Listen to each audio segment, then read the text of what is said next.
Buenas tardes y gracias por venir a este acto que organiza el Centro de Liderazgo y Tecnología de la UPM, que estamos encantados de acoger en la Escuela de Industriales.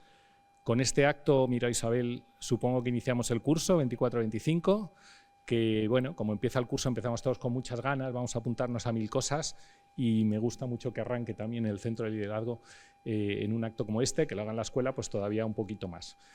Bueno, me acompañan aquí en este escenario, aquí puesto con estas 3 butacas, el ponente, José Luis, que luego le van a presentar como merece, no con la coloquialidad que lo estoy haciendo yo, y Rafael Molina, que es miembro del Centro de Liderazgo y Tecnología, que será el que procederá luego a hacer la presentación.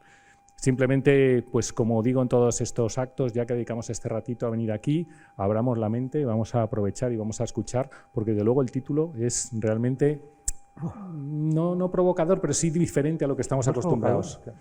Es provocador. A mí, desde luego, me ha llamado mucho la atención. Así que, bueno, gracias, José Luis, por venir. Gracias, Isabel. Gracias, Rafael. Y le dejo la presentación a Rafael. Muchas gracias. Muchísimas gracias. Buenas tardes Sí. ¿Hola? Sí, ¿no? Muy buenas tardes a todos y a todas. En primer lugar, dar las gracias a nuestro director, a Óscar, por acogernos dentro de la escuela, y en segundo lugar a Isabel, ¿no? Primero por la organización del acto y por impulsar este proyecto común que es el Centro de Liderazgo, y sobre todo a toda la comunidad UPM que nos acompaña hoy y a los que han venido de fuera, que no son pocos tampoco, acompañando a José Luis y atraídos por su presencia aquí. Quisiera empezar por un contexto general. Y el contexto general es que vivimos en una era de avances tecnológicos verdaderamente exponenciales. Estamos inmersos en la 4ª revolución industrial y tenemos un pie puesto ya en casi la 5ª revolución industrial. Una 5ª revolución industrial que tiene como objetivo el reunir las capacidades del binomio persona-tecnología, las capacidades técnicas junto con las capacidades humanas. Y de hecho esta misma semana tenemos un gran reto que ha sido el desarrollo del primer modelo de inteligencia artificial que ya por estructura y funcionamiento se puede considerar que embebe sistemas de razonamiento humano. Ha incorporado el modelo 1O, el 1O ya es capaz de no solamente relacionar semánticamente información, sino que de saber y predecir y estructurar cómo y qué quiere decir antes de decirlo. Esto es un cambio absolutamente radical. Estos cambios los estamos viviendo prácticamente en bloques de 6 meses. Por lo tanto, la aceleración es absolutamente enorme. Estamos en una época de cooperación entre el hombre y la máquina. Aquí es donde las competencias transversales cobran una importancia vital. La formación de nuestros egresados universitarios deben de incluir las competencias y las habilidades que no van a desarrollarse dentro del ámbito de la inteligencia artificial y otras disciplinas, y que deben de incluir el pensamiento crítico, la creatividad, la comunicación efectiva, la capacidad de generar ética profesional y muy especialmente inteligencia emocional. La formación en competencias transversales es esencial para complementar los conocimientos técnicos especializados de nuestros estudiantes que adquieren en las diferentes áreas. En un mundo interconectado y globalizado, los profesionales, los ingenieros, deben estar preparados para colaborar en equipos multidisciplinares, abordar problemas complejos y adaptarse muy rápidamente. Las soluciones frente a grandes desafíos de la época, ¿no? Como el cambio global, como los procesos de equidad social, requieren de enfoques integrales que trascienden a las fronteras académicas y profesionales. La universidad tiene un papel fundamental en el desarrollo de estas competencias transversales y no podemos limitarnos a transferir conocimientos teóricos y técnicos. Debemos fomentar un ambiente que promueva el crecimiento personal, el pensamiento crítico y la sensibilidad social. Es nuestra responsabilidad formar no solo ingenieros y científicos y profesionales competentes, sino también a ciudadanos comprometidos y líderes éticos. Para ilustrar esta idea, me vais a permitir que comparta un poema de Gloria Fuertes, poetisa que nos ha acompañado en la infancia a muchos de nosotros, que se llama Universidad. Y dice: en la universidad, dijo el viento, se mezclan risas con el pensamiento, los libros bailan en las mochilas y las ideas son mariposas tranquilas. El aula es un mundo sin fronteras, donde las preguntas son verdaderas. Los amigos, como lápices, dibujan el día y en cada rincón hay una melodía. Aprendemos de la vida y del sol, de la profesora y del farol. En la universidad el futuro asoma y entre exámenes asoma el aroma, un aroma de sueños por cumplir, de historias aún que están por escribir, porque en la universidad cada paso dado es un verso más en nuestro legado. Porque en la universidad, con cada paso dado, la bondad se extiende en cada lado. Eso nos decía Gloria Fuerte. Y estos versos nos invitan a reflexionar sobre el verdadero sentido de la educación superior. Nos recuerda que la universidad es mucho más que un centro de formación académica y de formación continua. Es un espacio donde se cultivan valores fundamentales y entre ellos se encuentra la bondad, la empatía y el compromiso social. Compromiso social de transformar de una manera positiva. La bondad entendida como una actitud proactiva, de respeto y de consideración hacia los demás, para construir comunidades académicas, profesionales sólidas y éticas.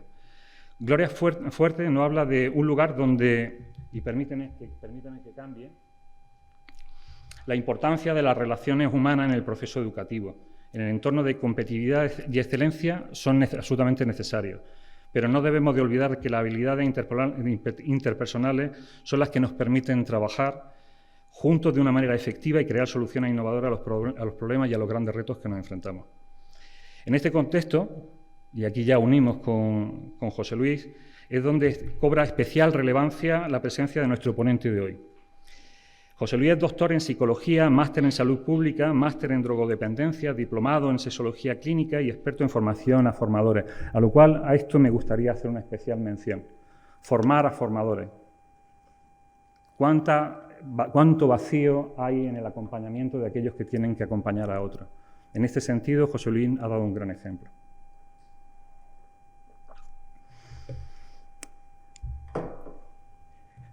A lo largo de más de 30 años, como psicólogo saludista, ha integrado sus conocimientos en psicología y salud pública para promover no solamente el bienestar individual, sino también el colectivo. La gran pregunta es ¿qué es un psicólogo saludista? ¿No? Cuando la primera vez que yo me aproximé a este término, precisamente a través de él, ¿qué es? Pues se trata de un profesional que aplica los principios de la psicología en el ámbito de la salud pública y se enfocan fundamentalmente en la prevención y en la promoción de la salud a nivel comunitario. Esto comienza en un periodo en el que todos también vivimos un gran vértigo, que fue en la época del SIDA, en la que José Luis comenzó a tomar las riendas de este concepto y de este impulso hacia el acompañamiento a aquellos que acompañan, a los sanitarios de nuestro país. José Luis ha sido profesor asociado en la Escuela Andaluza de Salud Pública y actualmente es experto evaluador en competencias de humanización en los grados de Ciencias de la Salud para la Fundación Universitaria San Pablo CEU y la Fundación Human. Es autor de numerosas publicaciones, su repertorio literario es tremendamente amplio y voy a destacar simplemente algunas notas, como por ejemplo Cuidando al profesional de la salud, que conecta con lo que acabo de decir ahora mismo, con ese proceso de acompañamiento. La gimnasia emocional, pasamos a la acción, importante, pasamos a la acción. Gimnasia social, la práctica, importante para José Luis, la práctica. Salud ética y finalmente me voy a quedar con la referencia del día de hoy, porque este viaje, el tenerlo aquí en el día de hoy, está tremendamente conectado con el hecho de que está presentando una nueva obra que es bondad práctica y radical y que tenemos la suerte de poder tener también aquí en la entrada para aquel que esté interesado, porque todos los beneficios de esta obra van a fines sociales y ahora ya hablaremos un poquito más tarde sobre ello. Me gustaría también destacar que entre los conceptos que ha desarrollado José Luis, uno que a mí me impresionó y que fue con el que establecí una primera conexión fue con el concepto de gimnasia emocional. Hace muchos años ya me cautivó y fue la primera vez que nos vimos fue en La Rábida, en el máster en aquella semana y encuentro sobre emociones en la Universidad Internacional de La Rábida y, por cierto, organizado por una amiga común, por Belén Rueda y también obviamente por Pedro, de la Universidad de Huelva, por Pedro Sáenz, Y me pareció un vehículo, la gimnasia emocional, un vehículo tremendamente relevante para el desarrollo de competencias interpersonales. A través de este concepto, José Luis nos plantea no solamente la dimensión teórica, sino también una dimensión tremendamente práctica. Práctica y ejercicio para fortalecer nuestras habilidades emocionales. Del mismo modo que acreditamos a nuestro cuerpo para mantenerlo saludable, ser capaces de tener herramientas para entrenar a nivel emocional, creo que es una herramienta muy poderosa para los profesionales de cualquier organización y específicamente, obviamente, del entorno académico. Y, por supuesto, está muy conectada con el propósito del Centro de Liderazgo y Tecnología, que se centra en fortalecer las competencias de esta universidad, no solamente en esa dimensión importante, que es la del conocimiento, sino también en aquellas dimensiones que definen el ingeniero del siglo XXI y la ingeniería, obviamente, del siglo XXI, que es una ingeniería integral, que combina el conocimiento con habilidades interpersonales, de equipo y organizativas. Este concepto conecta con el concepto de autoconciencia y con el concepto de autoliderazgo. Reconocer y comprender nuestras propias emociones y cómo afectan nuestro comportamiento y nuestras decisiones organizativas. Practicar la autorregulación para facilitar la gestión del estrés y del conflicto. Fomentar la empatía para fomentar también, a su vez, el trabajo en equipo y el liderazgo. Y, por supuesto, mejorar las habilidades sociales, es decir, comunicarnos de una manera asertiva y eficiente para tener relaciones interpersonales positivas. Cultivar la motivación, mantenernos proactivos y resilientes. Con una gimnasia emocional no solo mejoramos nuestro bienestar personal, sino que también creamos entornos laborales y profesionales mucho más colaborativos e innovadores y algo que creo que es fundamental, libres de miedo. En la medida en la que somos capaces de gestionar nuestras emociones, también nos liberamos de un elemento que es tremendamente bloqueante en el desarrollo de las carreras profesionales de las organizaciones, que es el miedo, ¿no? Que nos genera parálisis o huida. La bondad práctica y radical que defiende José Luis es un llamado a integrar la empatía y la compasión en todas nuestras acciones cotidianas. Se trata de una práctica, para mí, que ya me corregirás o no, cotidiana. Se trata de llevar la bondad más allá de palabras y convertirla en un motor de transformación de las organizaciones y de las propias personas que constituyen las organizaciones. Se trata de generar habilidades emocionales y éticas que permitan utilizar la tecnología, aquello que nosotros impulsamos dentro de la Universidad Politécnica de Madrid, como un motor de bien común. El Centro de Liderazgo comparte plenamente como su director, esta visión.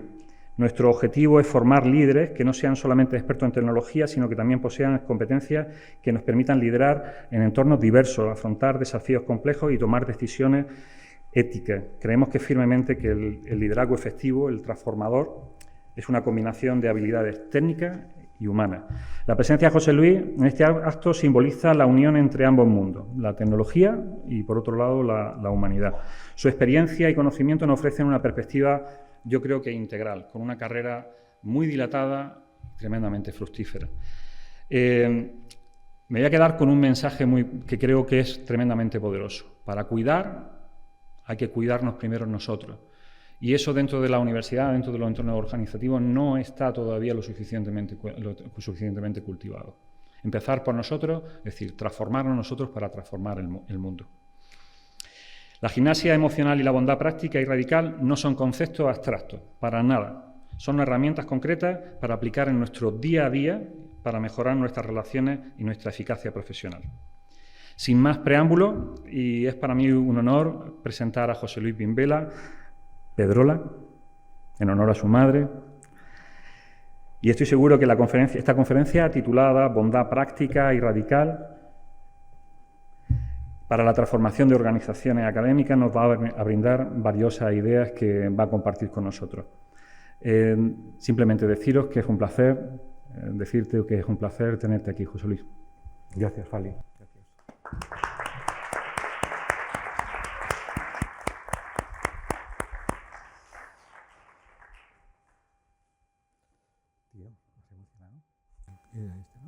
Sí, hacia abajo. Vale. Hacia abajo. Bien, buenas tardes a todas y todos. Gracias por estar aquí. Agradecer a las autoridades. ¿Dónde está la autoridad? A las autoridades. Bueno, Fali también es autoridad, no olvidemos. a las autoridades haberme invitado.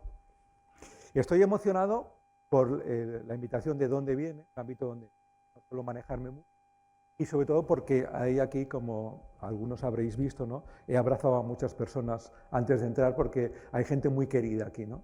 Muy querida desde hace muchos años, que ha compartido parte del camino que Fali comentaba. Por cierto, es la mejor presentación que me han hecho en... Nunca, probablemente, ¿eh? Te lo has currado. Gracias, ¿no? Gracias, porque es verdad que uno a veces, ¿no? Bien, espero que sea provocador esto que vamos a decir, en el mejor sentido del término, ¿no? Que provoque cambios, que estimule cambios, que facilite cambios. Por eso, permitidme algunas previas. Bueno, el título fue básicamente de Fali, ¿eh? Con Fali coincidimos en la presentación que hicimos maravillosa del libro hace poco en el Ateneo de aquí de Madrid, un lugar, como sabéis, maravilloso. Estuvo allí y eso, ¿no?, te sugirió y bueno. De los títulos siempre me gusta negociarlos con la gente que me propone porque cada uno sabe a quién te diriges, ¿no? Entonces, en fin, lo hicimos a 4 manos y 2 cabezas. Entonces, lo que voy a presentar hoy, humildemente, ¿eh?, porque además tenemos aquí un repertorio de mentes preclaras y maravillosas y sabias. Humildemente, os lo digo con toda franqueza, es algunas pinceladas. Toda evidencia científica que, cuando has dicho lo de formación de formadores, la verdad es que me ha emocionado porque yo digo, soy psicólogo de profesión y docente de formación, ¿no? Sea presencial, incluso virtual, ¿eh? Ahora que después de la pandemia, ¿no?, ya gozo también de hace tiempo y veo que soy capaz de provocar también cambios y de estimular y de motivar desde, digamos, las distancias virtuales, ¿no? Entonces, toda la evidencia científica que repasamos cuando hablamos de formación de formadores nos dice que cuando uno y una toma nota de su puño y letra, el aprendizaje es más duradero, más intenso, mejor. Por eso me he obsesionado y por eso agradezco a la organización que os haya repartido mi obsesión, papel y boli, para que podáis tomar, el que quiera, notas, ¿no? Y una cosa que quiero comentar es que entre el público tenemos a personas muy destacadas, muchas, pero me gustaría deciros que aquí está Pilar Arranz. Para los que no os conozcáis, bueno, maestra de muchos de nosotros, no, en fin, número 1 mundial en todos estos temas, en el counseling y demás. Cuando yo he visto desde arriba que Pilar Arranz, con todo lo que sabe, lo sabia que es, está tomando notas, esto demuestra una vez más lo sabia que es. Perdona que lo aproveche, pero es que es así, ¿no? Es decir, tomar nota, no. Entonces, Pilar, muy bien. Y además, me gustaría que este ratito, va a ser una hora escasa, voy a intentar que sea una hora escasa, yo me voy a entregar en cuerpo y alma, en lo que el cuerpo me permite. Yo después de comer pierdo mucho, pero en fin, me he tomado un café bastante grande para estar en plena forma. Por cierto, antes de que se me olvide, hay un grupo de jóvenes que han pedido estar aquí, que agradecemos que estéis aquí. Siempre en las presentaciones los libros, está pasando, hemos dicho por toda España, en el debate posterior las aportaciones de los jóvenes son fantásticas y lúcidas y nos hacen aprender mucho. Ellos se tendrán que ir a las 7, lo digo para que cuando se vayan no penséis que es que no se lo pasan bien, o no les gusta o se aburren, es porque lo hemos pactado así. Gracias por estar aquí este ratito. Bien, gracias por tomar notas, los que queráis, no de lo que diga, sino de aquello que os pueda sugerir, incluso a veces a nivel de dibujos, ¿no? ¿Dónde está mi escultura favorita? Ahí está. O de dibujos o de esquemas, ¿no? Hay gente muy relevante aquí, Y yo de alguna manera he intentado antes de empezar ya poner en contacto, es una de las cosas que me gusta en la vida, poner en contacto a gente que no se conoce, que sé que van a crear, ¿no? Recuérdanos su nombre, por favor.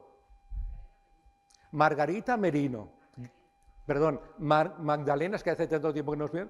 Yo sabía que era MM, pero te lo he pedido porque no recordaba. Magdalena Merino, muy recomendable. Sí, porque ¿por qué le compraba yo obras y por qué te he hecho, incluso te dediqué una vez un artículo en la prensa, ¿no? Mis encuentros con Magdalena Merino, porque solamente los títulos de sus obras tienen mucho que ver con esto que vamos a ver hoy, así os lo digo, El arte sanador, esto no estaba en el guión, pero bueno, me vas a permitir, Fali, que Es lo bueno del directo, que el cuerpo y el alma me piden cosas que no estaban en el guión. El arte sana. Por ahí va a ir probablemente mi próxima obra. Bien. Sé también que la gente joven ahora en los congresos, en lugar de escribir, hacen fotos, se admiten fotos, no hay ningún problema, ¿eh? Aparte de que esto se graba, por lo visto, y ha dado mi autorización que se grabe, podéis hacer fotos de alguna transparencia si os parece mejor que escribirlo. Bien, dicho esto, mi obsesión, lo ha dicho Fali muy bien, es pasar a la práctica, ¿no? Me duele en el alma que en 2024 yo tenga que repetir, y lo voy a repetir esta tarde, lo que dijo un tal Epicteto, tú, ¿eh? Que mantengo el suspense para...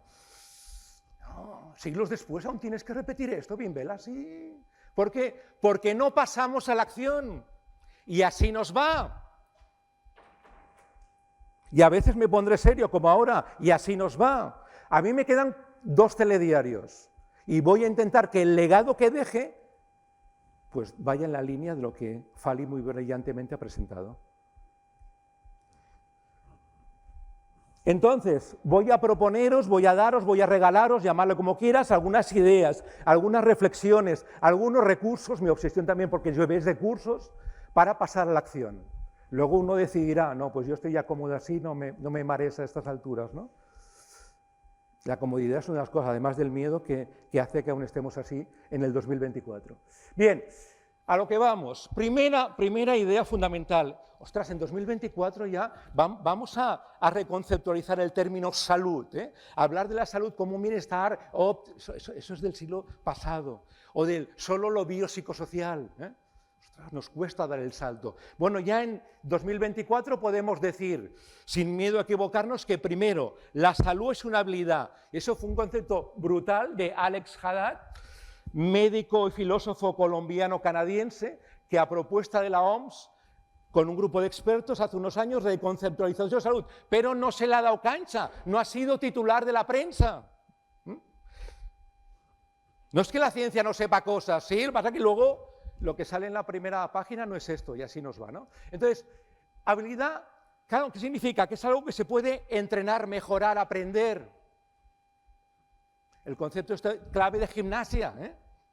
La salud es una habilidad, no es un estado que lo tengo o no lo tengo, es una habilidad. Y además de los 3 clásicos biopsicosocial, añadimos, y lo pongo en rojo porque esto ya ha sido a través de la Escuela de Salud Pública de intervención directa, 2 ámbitos que ya están muy consolidados, la salud espiritual ligada al sentido de la vida y la salud ética, que ya veremos la importancia máxima que tiene.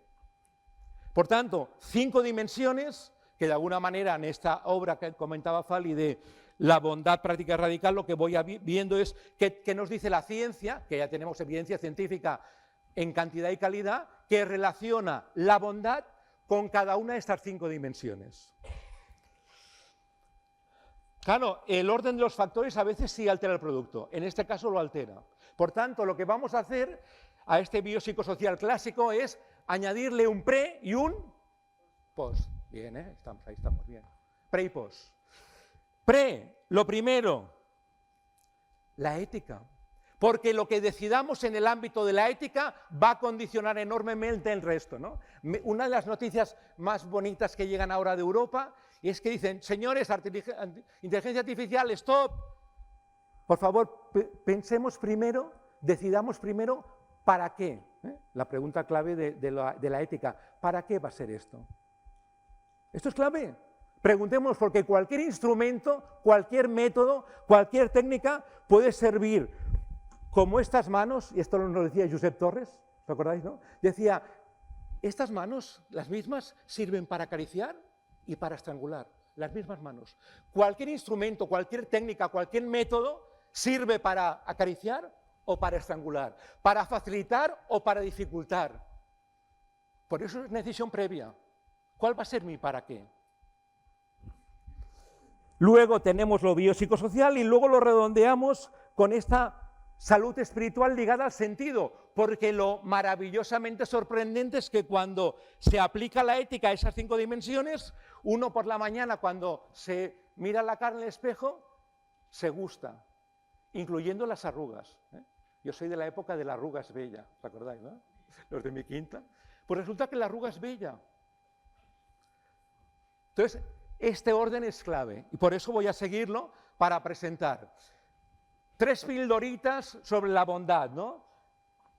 No voy a hacer spoiler porque, como os ha dicho muy bien, tenéis aquí el libro. Todos los beneficios de este libro van, como mis últimos libros, por compromiso ético también, a una ONG, en este caso la Asociación Entre Libros, que se dedica a trabajar a poblaciones vulnerables como niños que están en tratamientos oncológicos, prisioneros no me gusta la palabra, internos en prisiones, ¿no? Leer con ellos, ¿no? Porque, como sabéis, ¿no?, los beneficios de esa lectura son enormemente relevantes. Por poner un ejemplo cualitativo de los que me gustan. Hace poco estuvimos en la cárcel de Granada con la gente de Entre Libros, ¿no?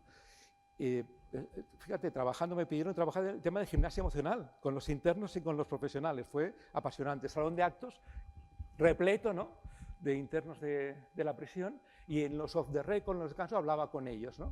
Y me decían los internos, es que cuando viene la gente de Entre Libros, dice, es como si nos quitasen cárcel. Cuando estamos con ellos, no estamos en la cárcel, ¿no? Fijaros la maravilla que representa, ¿no? Bien, pues para Entre Libros van todos los beneficios económicos directamente por contrato. En eso siempre soy muy claro. A algunas editoriales les cuesta entender, pero eso es innegociable, por contrato.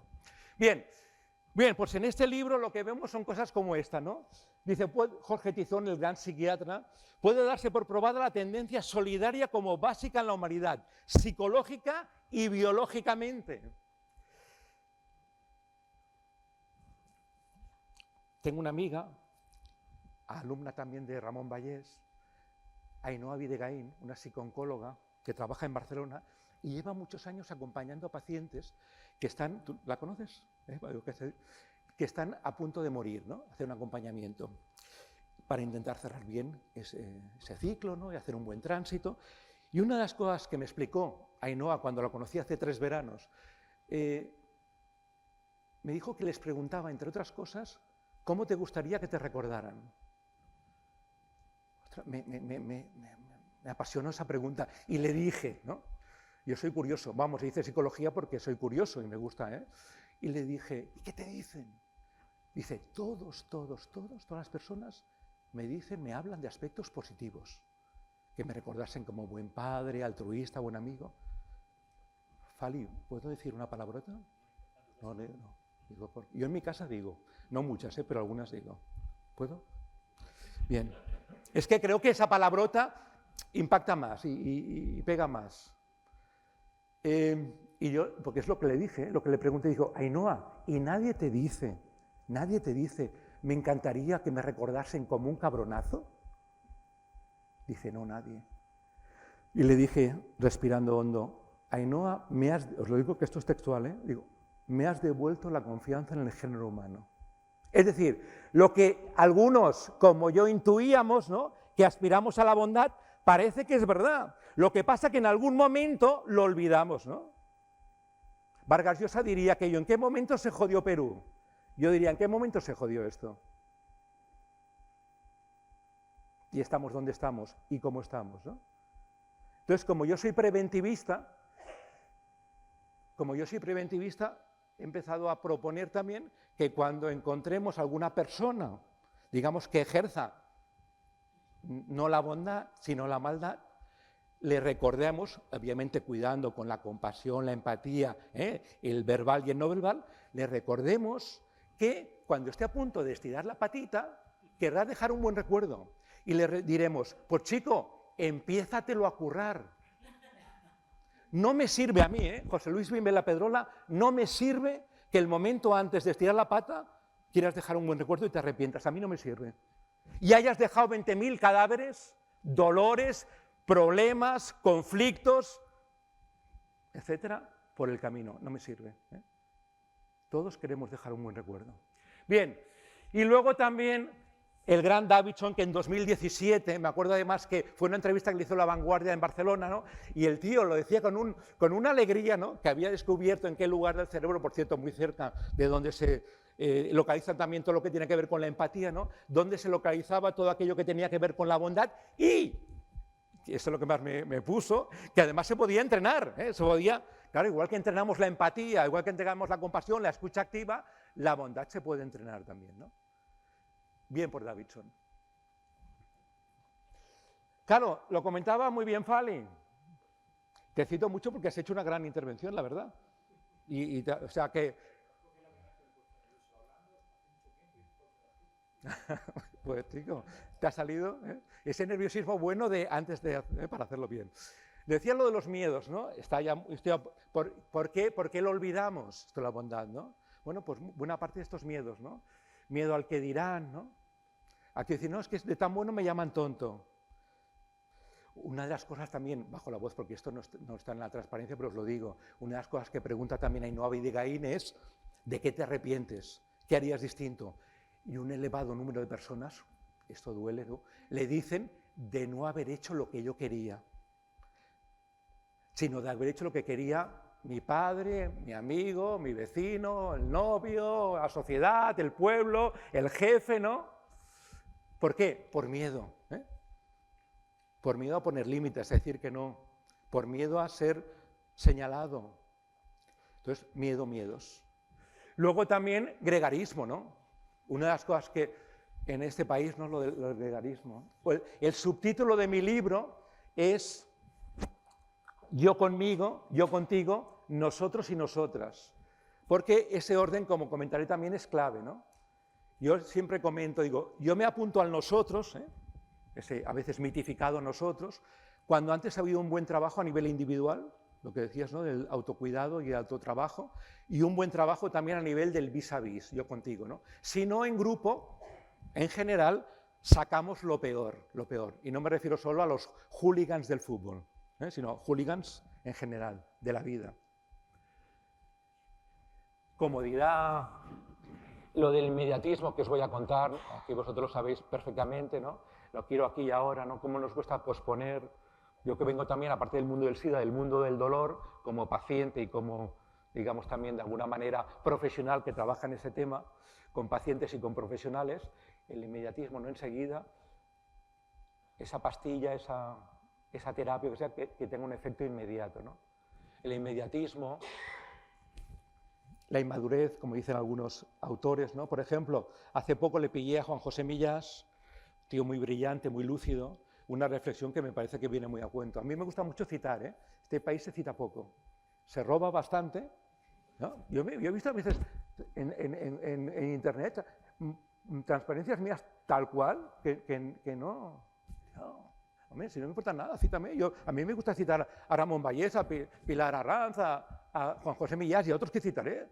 Si nadie descubre casi nada, pues digamos quiénes son nuestros maestros. Bueno, Millás dice, parece como si estuviéramos ahora sufriendo una inversión evolutiva. Yo lo llamaba troglodismo, pero me gusta más cómo lo explica él. Un regreso al homínido que a falta de lógica ha de confiarlo todo a la fuerza bruta. Y esto, aunque nos haga gracia, no es broma. Entonces vamos a ver cómo recuperar esa maravillosa capacidad que la tenemos, ¿no?, de origen, incluso como hemos visto biológicamente, en el libro, por supuesto, explico más, ¿no?, esto que decían los antropólogos y Ainhoa y demás, ¿no?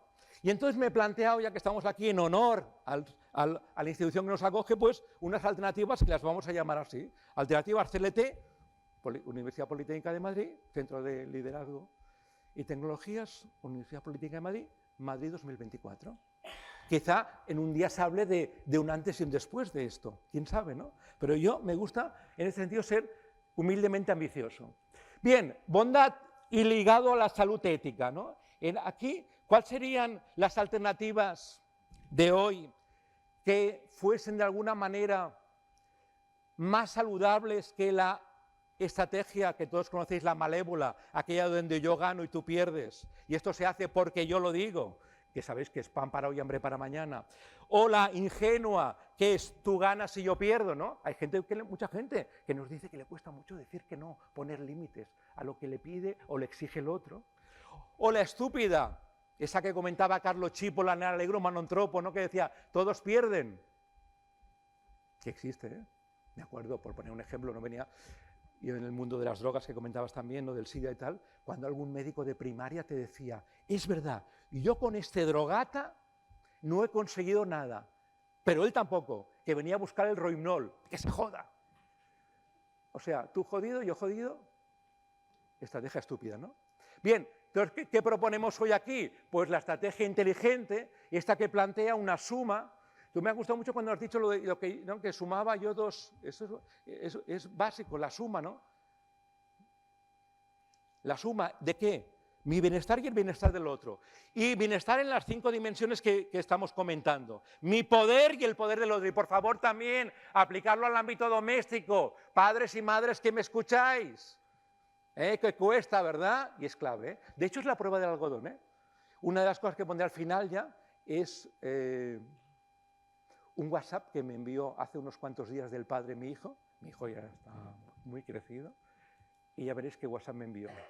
Ya lloré a moco tendido, de emoción, ¿no? Porque esto es fundamental.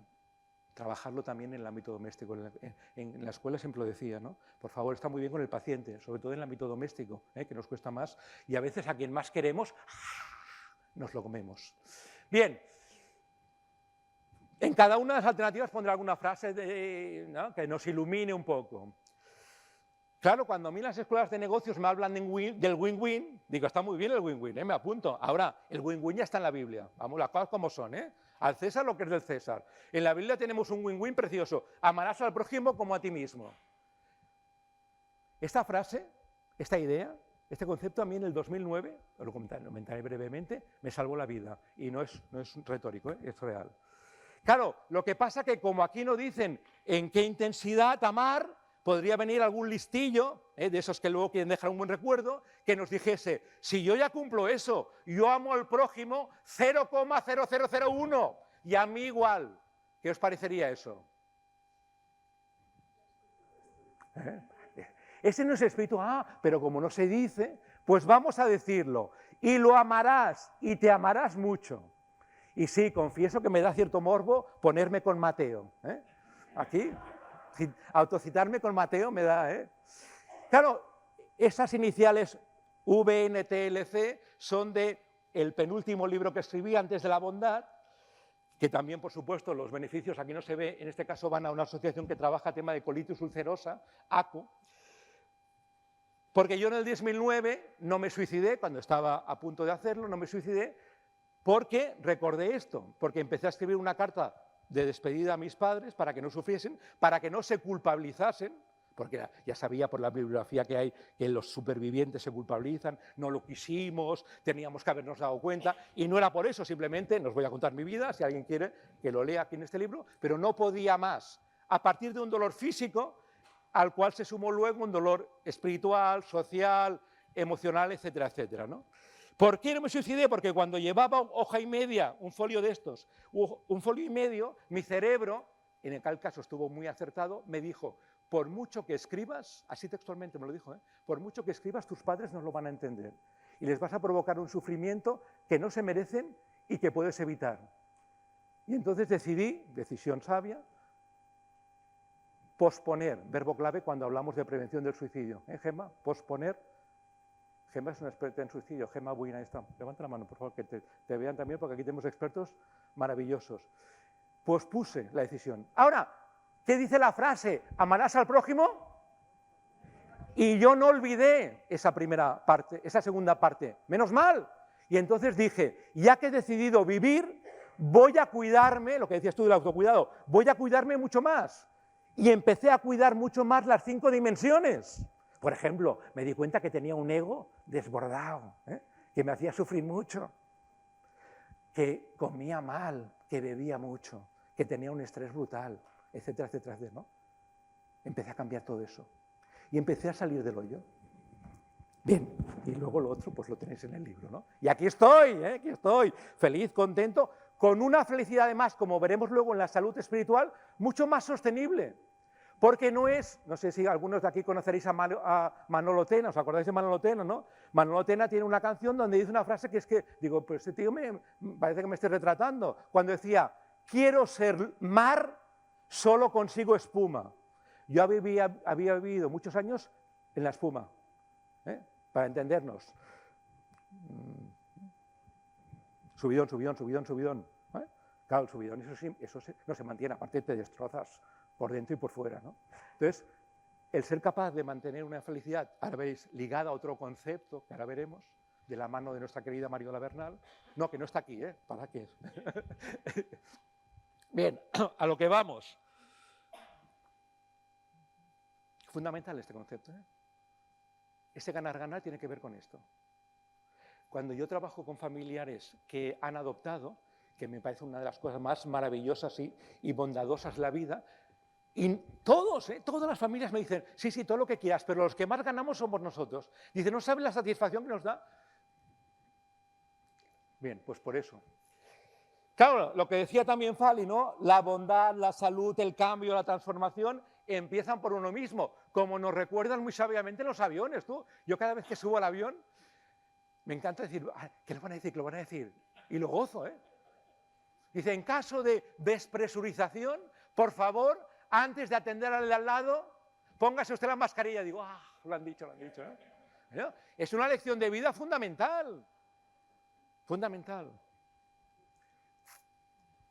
Os lo decía, la secuencia, ya la hemos comentado, fundamental. El cambio para que sea sostenible, para que podamos, como digamos, provocar cambios individuales y también sociales, necesita esta secuenciación para consolidarlo. Porque si no me trabajo yo primero, bueno, hay en fin, ejemplos cotidianos y siguen pasando que dices, Dios mío. Bien. Vamos a lo bio, de aquí entraré poco porque no es mi terreno especial, ¿no? Sobre todo comentar el tema de ejercicio físico, por supuesto, y luego algo que yo descubrí también y que va muy ligado al tema del dolor, los jóvenes que se van, gracias por este ratito,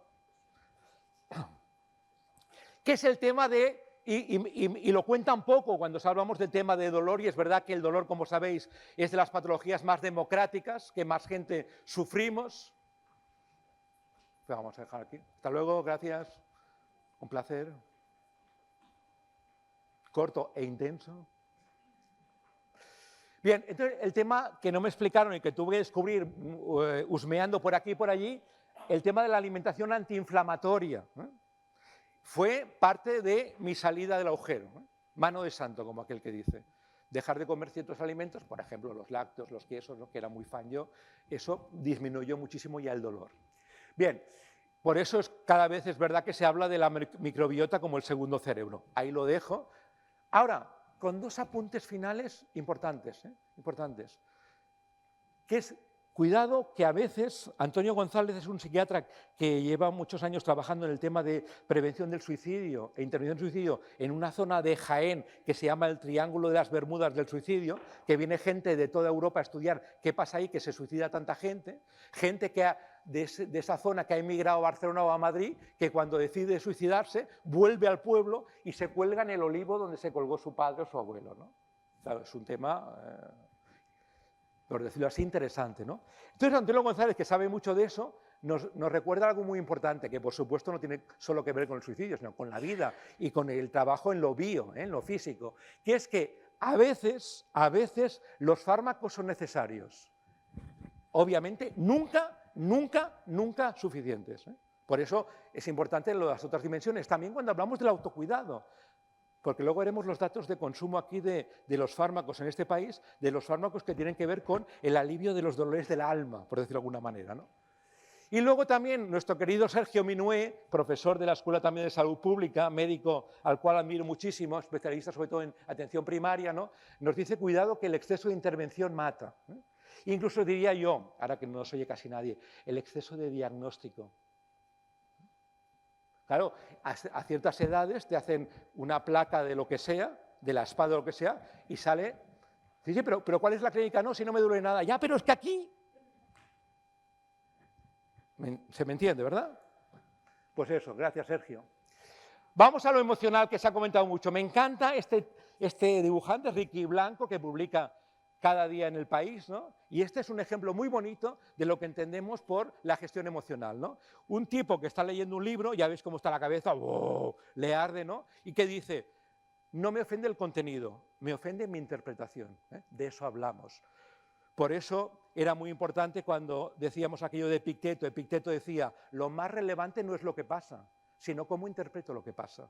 Repito, esto lo repito porque va a entrar en el examen, que luego no digáis, oye, haberlo dicho, os lo digo. ¿Qué dijo Epicteto? Epicteto dijo, lo más relevante no es lo que pasa, sino cómo interpreto lo que pasa, ¿no? Como en la presentación se ha recordado que yo también soy diplomado en sexología clínica y tuve el atrevimiento de cuando acabé la carrera dedicarme a eso una temporada, el atrevimiento porque no sale de la carrera, sabe poco, pero tuve el atrevimiento, ¿no? Pues me vais a permitir que entonces comente algo que no está en el guión, es off the record, que no salga de aquí, no diré nombres, pero es un ejemplo muy paradigmático. Un torero muy famoso, en su momento número 1, español, ya muerto, por supuesto. Un cineasta muy famoso, ya muerto también. No es que tuviesen un rollo, no, cada uno en su época. A los dos les pasó lo mismo. Y según Epicteto, lo interpretaron de forma muy diversa, os lo cuento. Los dos eran muy hedonistas en todos los aspectos de la vida, incluyendo el aspecto sexual. Y los dos empezaron, bueno, pues se hicieron mayores, ¿no? Normal. Y los dos empezaron a tener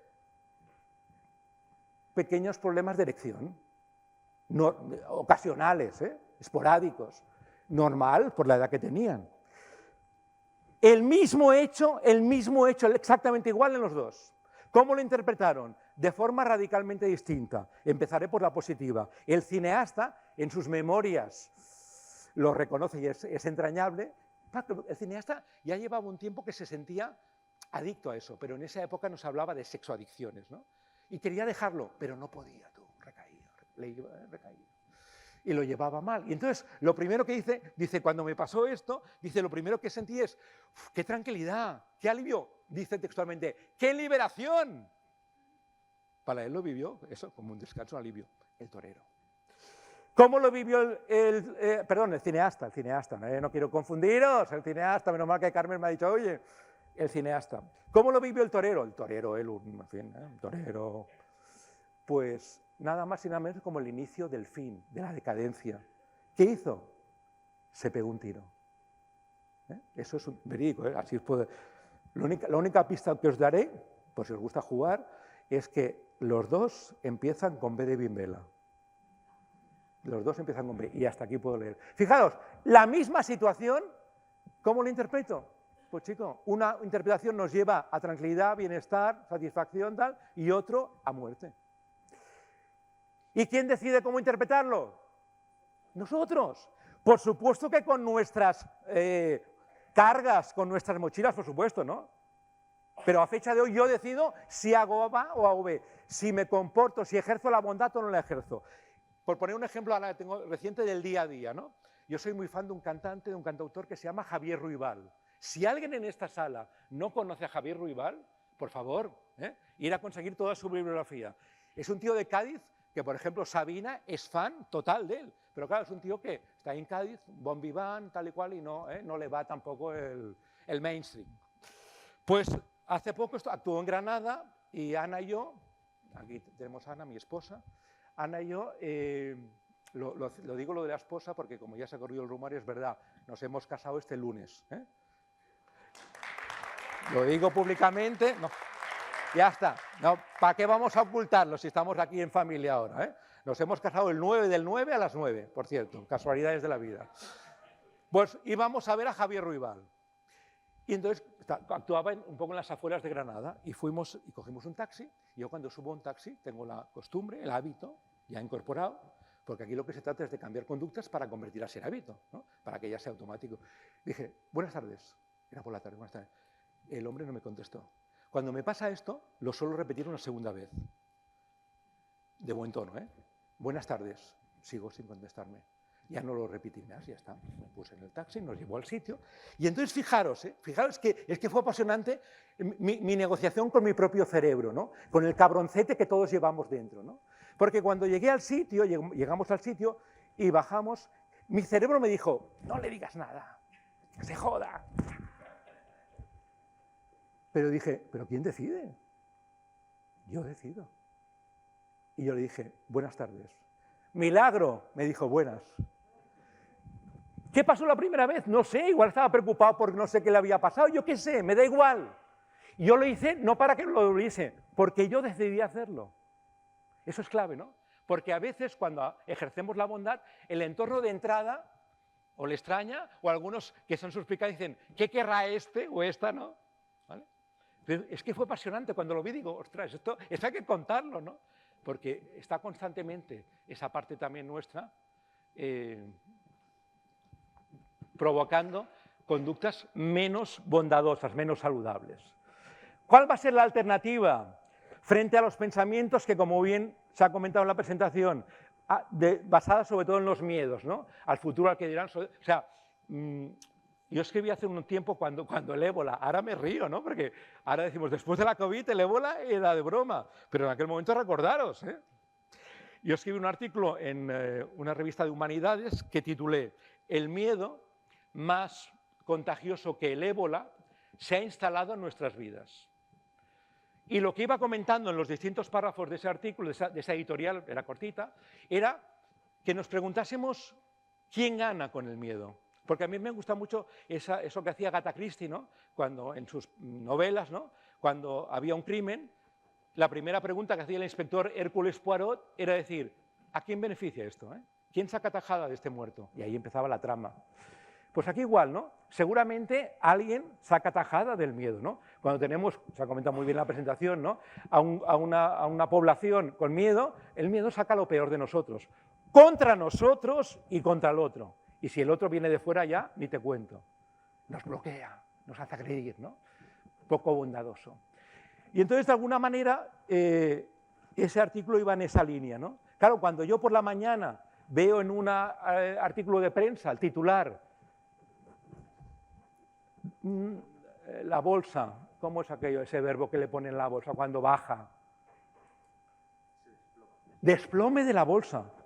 Hace poco, una persona, colega súper inteligente, que tiene todos los másteres que os podáis imaginar, y muy buena persona, me dijo, todo asustado, dice, hostia, que la bolsa se ha desplomado. Y yo le dije, no sabía que jugabas en bolsa. Dice, no, sí no juego, pero... Claro, el titular, claro, te comen la moral ya desde primera hora, aunque no juegues en bolsa. ¿Qué pasará, no? Ostras. Claro, ¿quién gana con eso? Bueno, pues no hace falta, que sois vosotros muy inteligentes, lo podéis averiguar. Desde luego, no la buena gente, ¿eh? Lo que iba contestando en cada párrafo es que no desde luego los que estamos en esta sala, pero alguien ganará. Y eso nos puede ayudar de alguna manera. Esta sesión, y me ha gustado que lo hayas dicho también lo del miedo al principio, esta sesión es una sesión también antimiedos, porque el miedo no nos ayuda a ser bondadosos. Bien, por lo tanto, la alternativa será, lo has comentado muy bien, no me entretengo, lo de gimnasia emocional, ¿no? Esta gimnasia clave, que de alguna manera lo que es un diálogo socrático conmigo mismo, como os comentaba cuando, por ejemplo, lo del taxista, tuve un diálogo socrático con mi cerebro, o cuando lo de mis padres, cuando estaba escribiendo la carta, o con el tema del dolor, una cosa también muy relevante fue que cuando hago actividades como esta que estoy haciendo ahora, que estoy con la atención plena, ¿no? Que me apasiona ver vuestras caras, cómo reaccionáis, el dolor es casi inaudible, ¿no? O cuando, por ejemplo, cuando bailo, ¿no? Entonces bailo con frecuencia, a veces en casa o a veces también en discotecas y demás. Situación, discoteca pre-pandemia, ¿eh? Una noche de esa que dices, hoy me lanzo. Estoy bailando en discoteca, voy a hacer propaganda, Pachá de Barcelona, que me gusta mucho.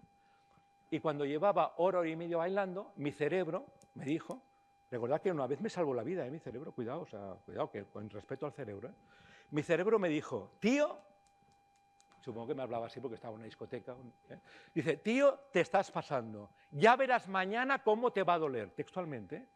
Yo escuché a mi cerebro, por supuesto hay que escucharlo. Ahora, ¿quién decide? ¿Quién? ¡Yo! ¿Y yo qué decidí? Seguir bailando, asumiendo las consecuencias. Pero vamos, 4 o 5 horas bailando, pero no en plan lento, en plan discoteca, a todo meter. Pregunta clave, ¿al día siguiente me dolía más de lo habitual? Respuesta contundente, no, menos, probablemente porque aún quedaban endorfinas, ¿no? Por ahí revoloteando.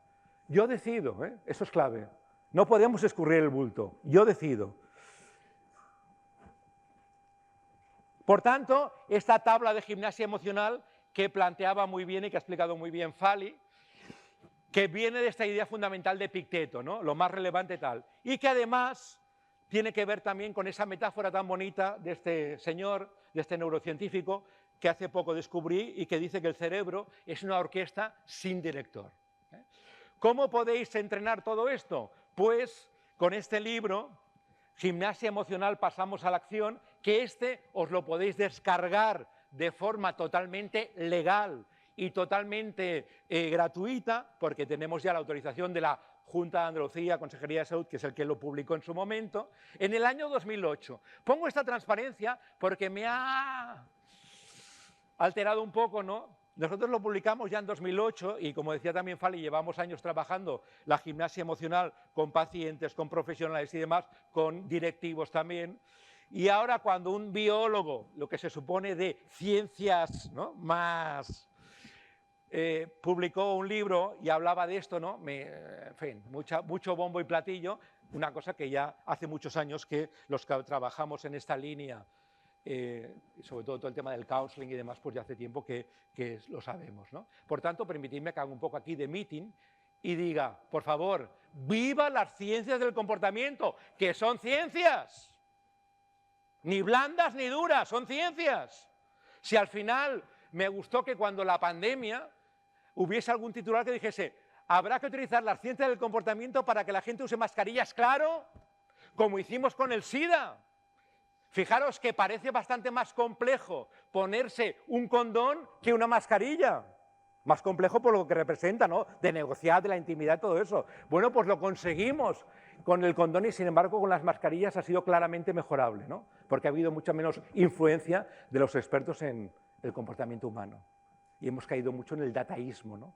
Los datos. Por tanto, viva la ciencia del comportamiento y viva, por favor, lo cualitativo. Además de saber cuántos lo usan y cuántos no lo usan, sea la mascarilla o el condón, lo que me interesa saber es por qué. Los que lo usan, ¿por qué lo usan? Y los que no, ¿por qué? Eso se llama investigación cualitativa y es lo que me da la clave para cambiar las cosas y para que el cambio se mantenga. Había un epidemiólogo que nos demostró que es compatible, permitidme el guiño un poco crítico, que demostró que es compatible ser epidemiólogo y ser humilde. Jonathan Mann era epidemiólogo y humilde. Fue durante muchos años el responsable del SIDA del programa de la OMS. Y claro, él venía de las ciencias esas que decíamos, ¿no? Y entonces a él le costaba mucho entender, cuando se descubrió cómo se contagiaba, cómo se podía prevenir, le costó mucho entender que hubiese gente que no utilizase condón, o por ejemplo en el mundo de la prostitución, que hubiese gente, usuarios de prostitución, que pagasen más dinero por hacerlo sin condón. Claro, en una mente, por decirlo así, epidemiológica, eso resultaba poco entendible. Y en uno de los últimos congresos mundiales que hubo de SIDA, él en la mesa presidencial, que fue importante porque gracias a eso se cambiaron muchas políticas preventivas, él, el gran Jonathan Mann, responsable del programa, dijo, tendríamos que aceptar que el comportamiento humano es mucho más complejo que cualquier virus, incluyendo, por supuesto, la COVID. Por tanto, mi aporte también al respecto. Y recordamos también, con mucho cariño, a ese brillante docente o a esa brillante docente cuyo ego le ha hecho sufrir a él y a su entorno.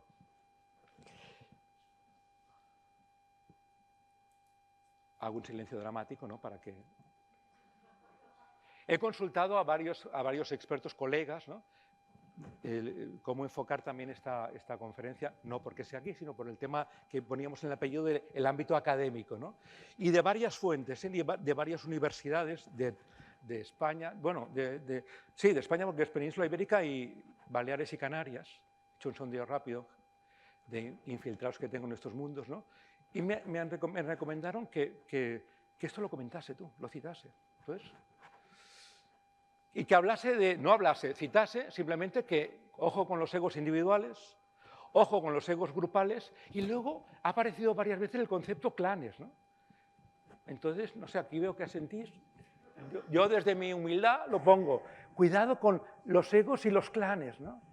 En fin, veo que no iban desencaminados mis informantes.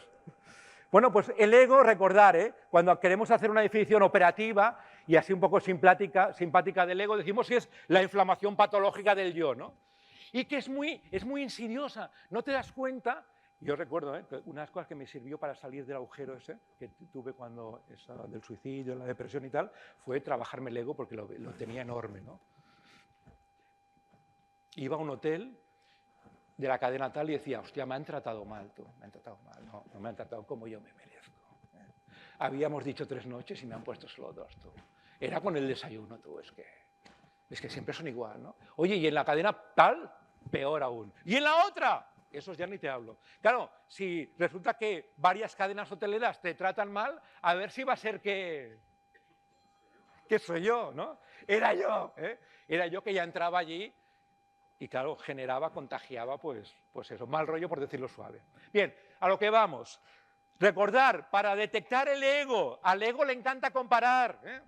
Cuando alguien llega a un nuevo cargo y lo primero que hace no es agradecer los que estaban antes, porque si tú estás aquí es porque ha habido un antes, ¿no? Sino lo que hace es decir, ahora sí que, porque no te antes, ¿eh? Cuidado, que puede haber algún ego.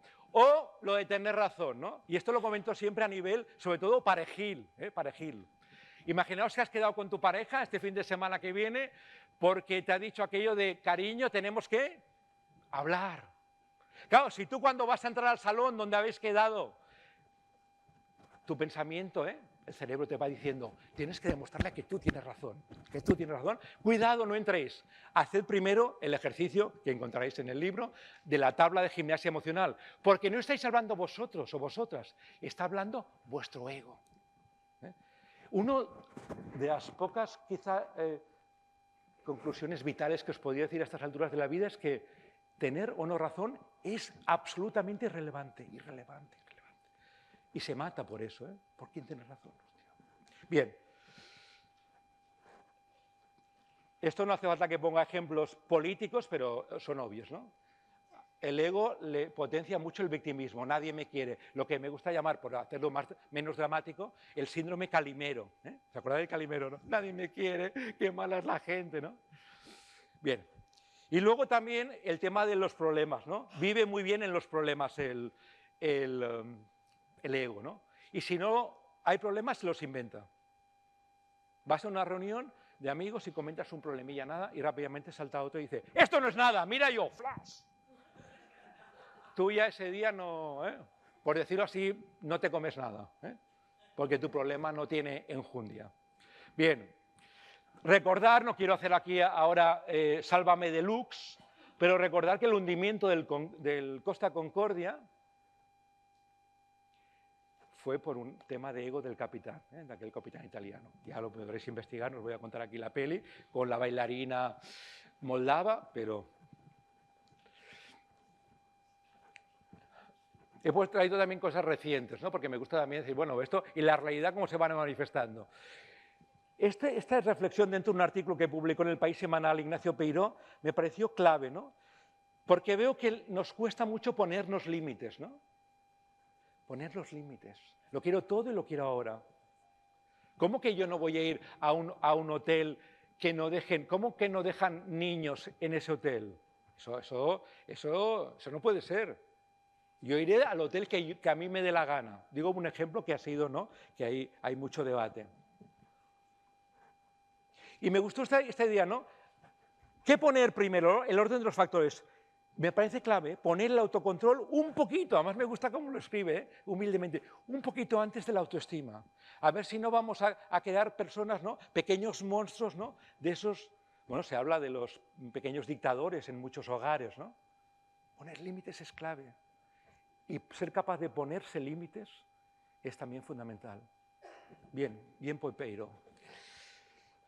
Me gustó mucho descubrir en el 2014 una página web muy interesante del Instituto del Corazón, donde estudian matemáticas del corazón, donde estudian la relación entre emociones y riesgos cardiovasculares, ¿no?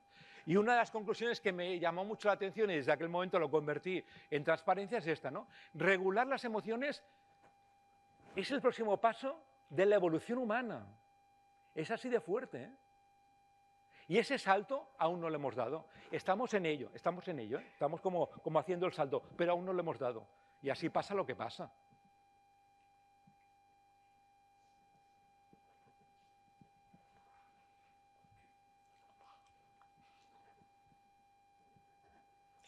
Resulta que en los baños universitarios, me he enterado, al menos en Barcelona, en la Universidad de Barcelona, que la gente sigue haciendo pintadas. Yo pensaba que en época virtual eso se había perdido. En nuestra época eran pintadas muy guarras, ya os lo digo, ¿eh? Porque claro, no había WhatsApp y todo eso, y ahí eran, en fin, de todo, dibujos incluso, en fin. Vi algunas sonrisas que, pues bueno. Pero resulta que Ainhoa Videgaín, porque esto fue en un baño femenino, no entre yo, sino que Ainhoa Videgaín me comentó esta anécdota que me parece preciosa, preciosa. Preciosa en el sentido de cómo podemos, con una sutil, elegante y mínima intervención, ayudar a gestionar las emociones de otra persona. Imaginaos que entráis en un baño y os encontráis que alguien ha escrito, alguien anónimo, ha escrito esta frase. Es verdad que no vemos a la chica, ni la oímos, solo tenemos lo que está escrito. Si leéis esto, ¿cómo pensáis que se siente la chica? ¿Bien, mal, regular? ¿Muy bien, muy mal? Parece que muy bien, ¿no, verdad? Y yo me sentía pequeña como un bonsái. Lo maravilloso es que alguien, otra letra, había añadido algo, había respondido a este mensaje. Una mano anónima escribió: ¿centenaria y maravillosa? Es que de verdad, yo casi me acabaría aquí, no voy a acabar, pero porque es que es bestial. Fijaros, primero, añade, no niega al otro, lo que decimos, valida, no dice, ¿pero qué dices? ¿Estás loca? ¿Cómo dices esto? No, no, no, simplemente añade algo. El bonsái, además de ser pequeño, es centenario y maravilloso. O al menos lo puede ser, porque la gran aportación también aquí es la pregunta. Lo formula como pregunta, no como verdad. Es que tienes que recordar que es... No, provoca que la otra persona diga, hostia, pensemos. Me parece de una sutileza, elegancia y sabiduría brutal. Bueno, pues... Gracias, Ainhoa, por recordarme esta maravillosa anécdota que me parece mucho más que una anécdota, me parece brillantísimo, muy aplicable al tema hijos-hijas, por favor, que nos cuesta, nos cuesta. He trabajado con personas profesionales maravillosos que son capaces de gestionar las emociones en oncología, en urgencias, en pacientes críticos, y que luego cuando nos vamos a tomar algo o vamos a comer juntos y hablamos de los hijos, pierden totalmente el oremos. Incluso algunas personas recuerdo que pensaban que si se angustiaban más es que amaban más, que querían más. No, tu angustia te duele a ti y se contagia al otro, por favor. Bien. Salud social. Se habla mucho de la educación 4.0, ¿no? Claro, aquí la pregunta clave es, ya decías que hay 5 ya, ¿no? La pregunta clave es, está claro que es digitalizada. Ahora, la otra cuestión es, ¿está centrada en el alumno? Eso es clave. Esto lo vemos y lo sufrimos en la salud 4.0, ¿no? Y ya os digo, en la salud 4.0, lo digo como paciente, no está centrado en el paciente. A mí para hacer esas, ¿cómo es? Apps, ¿cómo es esto de las apps, no? ¿Se llaman? A mí no me han consultado nunca. Por favor, Fali, ¿qué quiere decir 4.0? No, que lo ha explicado muy bien y...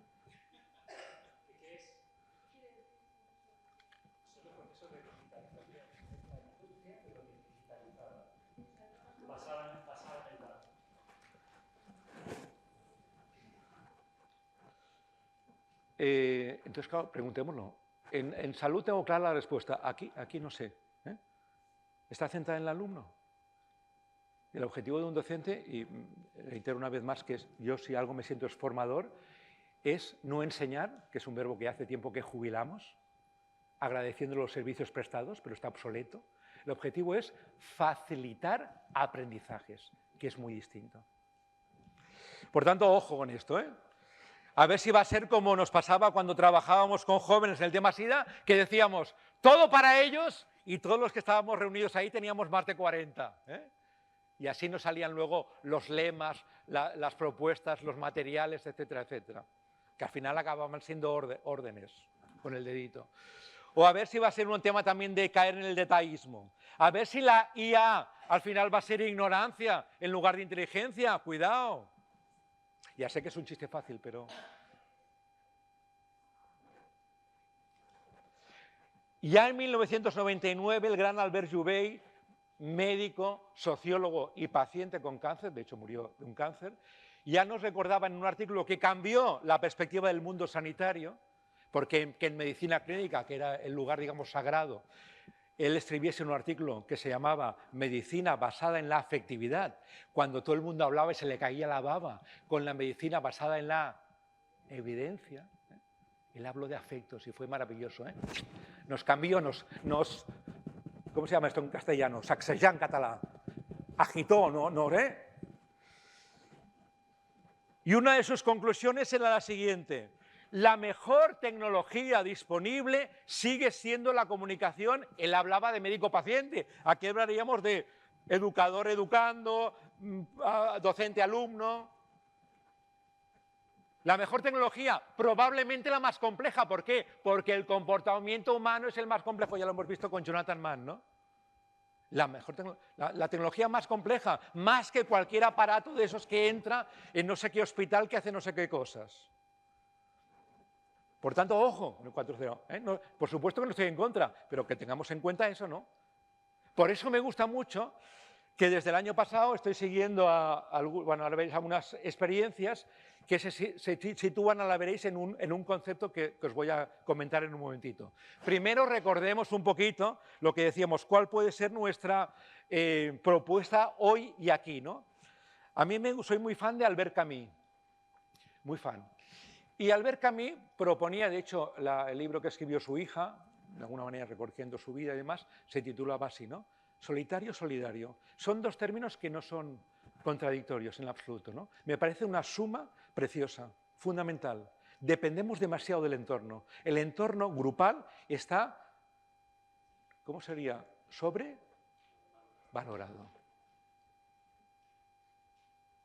Hago un silencio también porque me parece que esto es clave, ¿eh?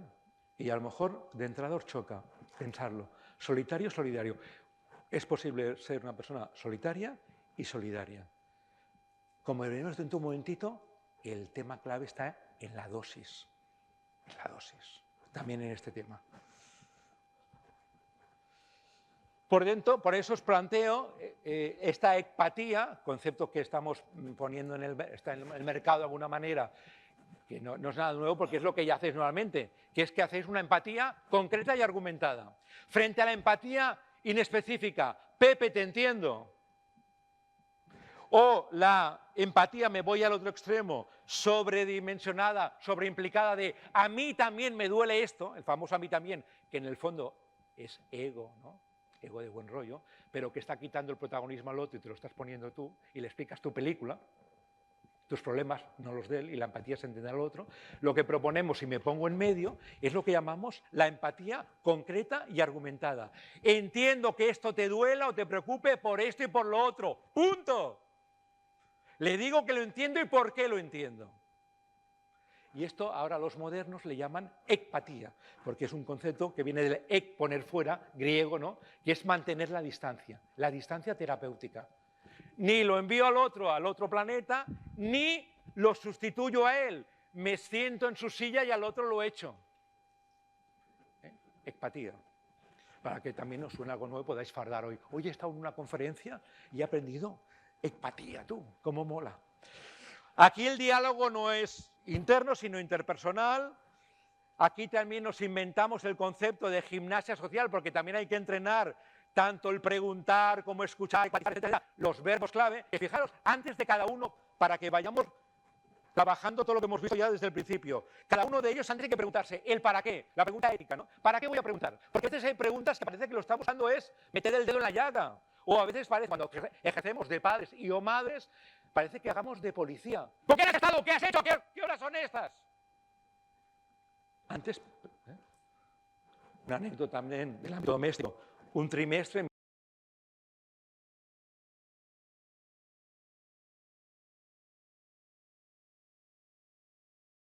Mi hijo, que normalmente sacaba buenas notas, pegó un bajón muy fuerte. Y yo me cabré, tú. Dije, pensé, mi cerebro, ¿no? Lo emocional. Si le había dicho, repasa las mates, que te van a suspender, si te lo ha dicho. Es que esta generación son unos vagos, tú. Es que no hay manera, es que tal. Claro, me fui cargando y cuando me dirigí hacia sus territorios, su habitación, ¿no? Me acuerdo perfectamente cuando tenía ya la mano en el paño para entrar, que entraba así, entraba con... Mi cerebro ahí, bien, dijo, un momento. Tanto que explicas tú eso de la empatía en clase y todo eso, ¿eh? ¿Cuál es de verdad tu objetivo? ¿Desahogarte? ¿Porque estás cabreado? ¿Porque te ha fallado? ¿O averiguar qué problemas ha tenido en este trimestre para poder solventarlos? Mira, dije, me apunto a la segunda. Claro, dejé ya el rifle fuera, ¿eh? Y entré con otras emociones. Comuniqué, contagié, evidentemente otras. Por eso el preguntar, el para qué es clave. ¿Para qué voy a preguntar? ¿Para echarle la bronca? ¿Para descalificarlo? ¿Para hundirlo?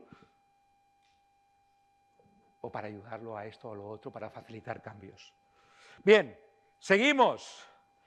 Lo ha dicho Jovey y yo también humildemente digo, recordar que no solamente se contagian las emociones, sino también los comportamientos. Si a mí me interesa que un alumno me pregunte cuando tiene una duda, es importante que yo también lo haga. La empatía igual. Cuando en Estados Unidos se empezó a estudiar un poco en serio esto de la empatía, en el ámbito sanitario se vio que disminuían de manera drástica las denuncias. Ahí les interesaba mucho, porque entonces ahí las compañías y tal, ¿no? También de forma totalmente legal y totalmente gratuita, os podéis bajar desde mi blog, igual que había también el de gimnasia emocional, también este, gimnasio social. Y hacéis las fotocopias que queráis, tenemos el permiso, no pasa nada. Y aquí lo que trabajamos es estos 6 verbos, el cómo hacerlos en la práctica, por eso lo de gimnasia, ¿no? Lo de entrenar, para que ya se puedan automatizar. Esto que iba a comentar ahora, ¿no? El año pasado se juntaron en Barcelona, en este High Festival, que recorre toda España, y parte también de Latinoamérica, ¿no? Esta edición, y propusieron este concepto que me gusta de inteligencia artificial humanista, donde situaban la pregunta clave, la pregunta crucial, en quién se adapta a quién. Yo me tengo que adaptar, hablo del ámbito sanitario o del ámbito bancario, yo me tengo que adaptar a las apps del banco. Yo no me he adaptado, he negociado y no me he adaptado. Y al final tienen que ceder, porque claro, legalmente tienen que ceder. Yo no quiero banca virtual. Yo quiero ir a la oficina y que una persona, iba a decir aquello de humana, ¿no? O sea, un ser humano me atienda. Y poder hablar y negociar, y lo he conseguido, si lo he conseguido yo, no tengo ningún mérito especial. Esa base de insistir y explicar, y además argumentar por qué lo quiero hacer. Normalmente cuando argumentamos, la gente también lo suele entender más. Salud espiritual.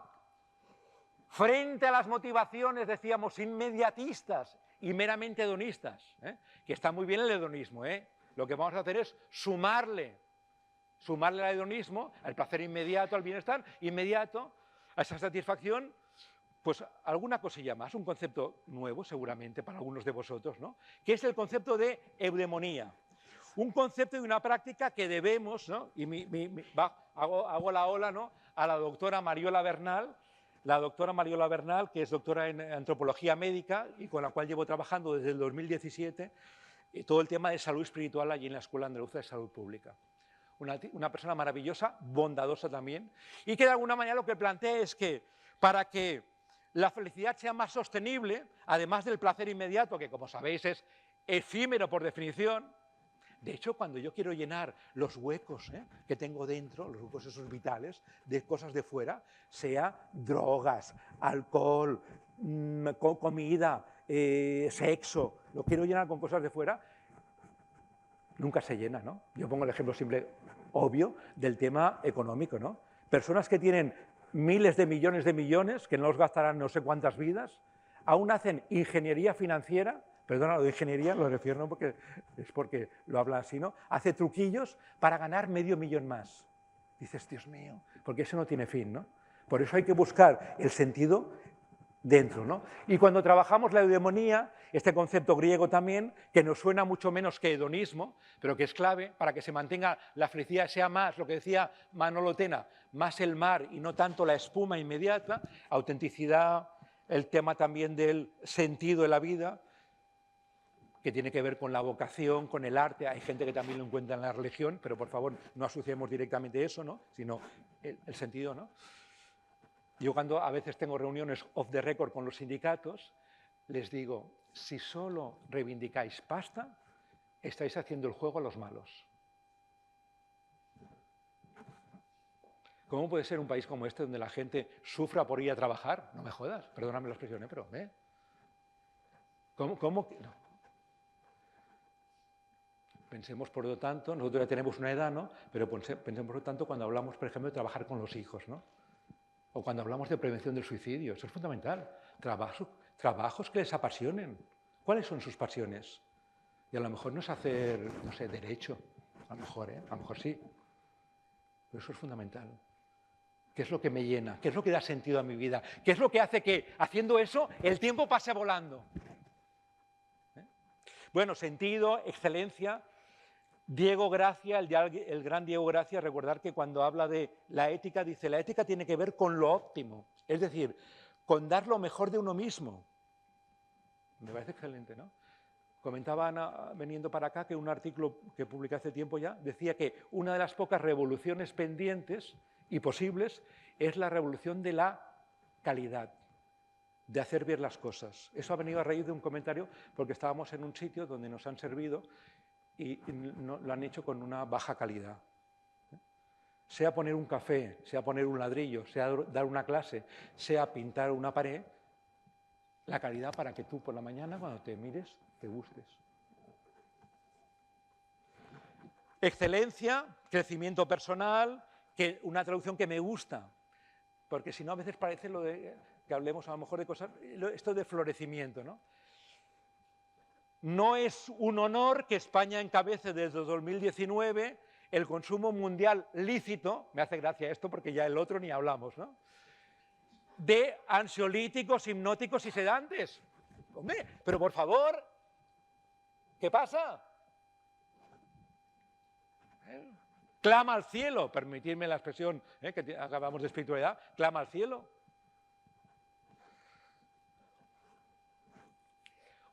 También me gusta destacar cosas positivas, como que la OMS ya en 2021, por fin, habla también de el bienestar espiritual. Y espero que pronto hable también del bienestar ético. Bueno, son las tantas ya, pero de todas maneras, simplemente, ya que estamos en un ámbito tan científico, recordar que esto ya está muy trabajado y muy demostrado. Este estudio me gusta recordarlo por la cantidad de población y del seguimiento, ¿no? 85 años siguiendo a 2 muestras tan elevadas de personas, ¿no? Y al final, pongo la referencia de autor porque el que quiera investigar, que investigue, ¿no? Al final acaba, de alguna manera, proponiendo lo que ya Mariola Bernal, desde 2017, está trabajando con nosotros en la escuela, ¿no? Esos 2 tipos de felicidades, la hedónica, la inmediatez, esto del café, etcétera, etcétera, y la vertiente que tiene que ver más con Aristóteles de lo eudemónico. La ciencia ya investiga, ¿eh? En una de las presentaciones que hicimos del libro en Granada, la primera que hicimos, recuerdo que yo me puse un poco, es que yo me apasiono, ¿no? Y dije, es que la ciencia no investiga tal y cual. Y una persona que investiga allí en Granada me dijo, con esto, Bimbela, no estoy de acuerdo. Y la escuché y digo, tengo razón, por eso la cito hoy aquí, ¿no? Dice, la ciencia ya investiga, lo que pasa es que luego nadie nos da cancha para poder publicarlo, ¿eh?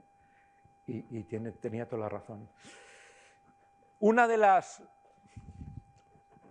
letras, una de las claves, se hablaba mucho de sumar, ¿no? ¿Cuál es la letra que suma? La copulativa, ¿eh? Yo soy fan de la copulativa. Frente sobre todo a 2 grandes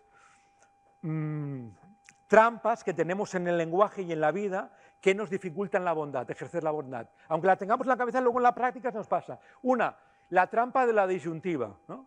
Mis objetivos o los suyos, los blancos o los negros, los de arriba o los de abajo, los estos o las otras, ¿no? La O separación, ¿eh? Escoger. Los periodistas les gusta mucho trabajar porque eso da noticias, ¿no? Los buenos y los malos.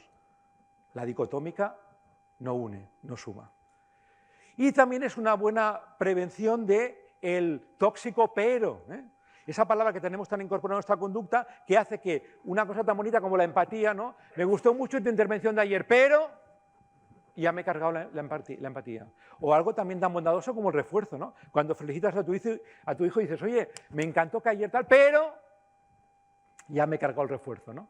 Solamente, fijaros, por ejemplo, cuando oís a los políticos o veis las noticias o leéis la prensa, ¿no? El cambio que significaría para mejor, más saludable, más bondadoso, que en lugar de la O o el pero, apareciese la conjunción copulativa, la I, una de las reinas de esta sesión de hoy.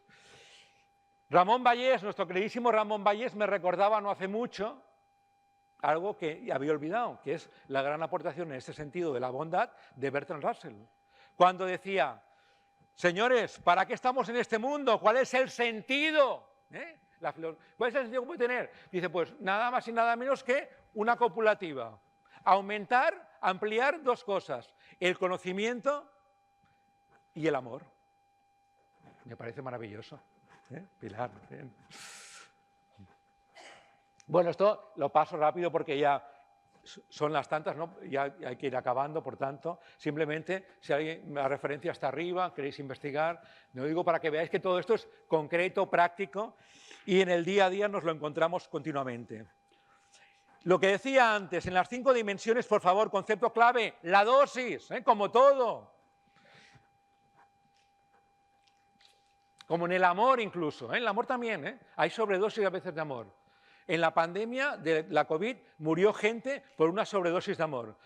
¿Cómo puede ser que yo no pueda esperar 2 meses a abrazar a mi padre o a mi abuelo? Y ese abrazo puede conllevar un contagio. No, es que no puedo... por favor. Cuidado con la sobredosis. De buenas intenciones está el infierno lleno.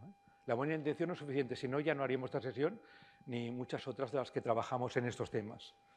Dosis, concepto clave, es uno de los temas que últimamente más me tienen, porque es fundamental, dosis. En el tema de la empatía lo hemos visto, ¿cuál es la dosis? Me situaba aquí, la empatía concreta. Claro, la idea es, si queremos cambiar cosas hay que pasar por una secuencia. Primero decidir cambiarlas.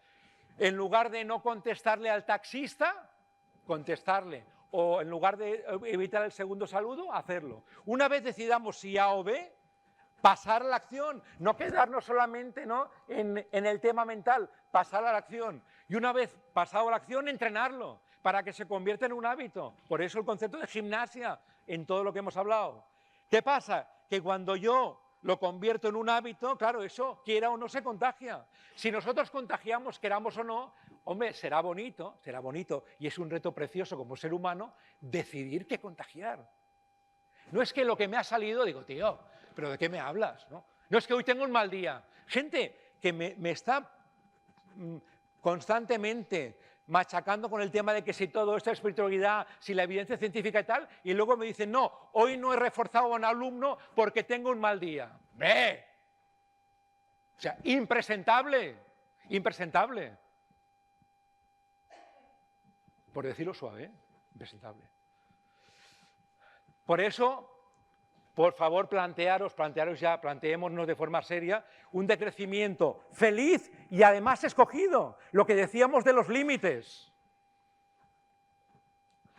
Y digo yo decido porque el primer libro de esa trilogía, luego vino del suicidio, libro que escribí, que tenéis aquí, Yo decido, precisamente lo escribí cuando salí de esa depre como agradecimiento al mundo. Lo que pasa que en este libro, aún el suicidio era un tema que muy tabú, y no salí del armario.